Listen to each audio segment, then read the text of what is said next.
ljubav za srpski jezik i književnost, što su nam ukazali veliku čast da dođemo i pokažemo šta znamo i umemo. Moramo da se samo malo pohvalimo, nećemo mnogo. Mi smo slavu i magiju pisane reči Bore Stankovića proneli čak i van granica ove zemlje, išli u Italiju, pitali su ljudi gde mogu da kupe tu knjigu, plačući. Igrali smo u Vranju.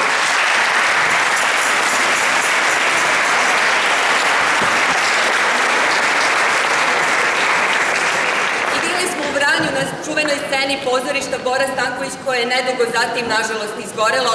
Igrali smo humanitarnu predstavu i poslali novčanu pomoć da se pozorište ponovo sagradi. Nadamo se da će se to desiti.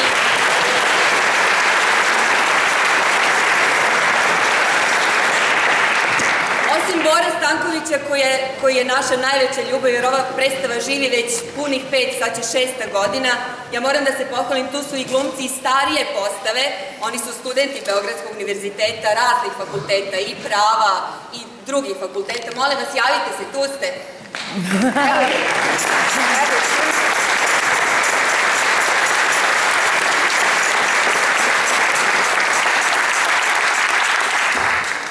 Oni danas ovde govori da mi profesori treba da budemo ponosni što obavljamo najlepši posao na svetu i da u ovim teškim vremenima, bez obzira koliko smo malo plaćeni, ne mogu nas oni tako malo platiti koliko mi divnih stvari možemo svojim učenicima pružiti, a oni nama ovako uzvratiti.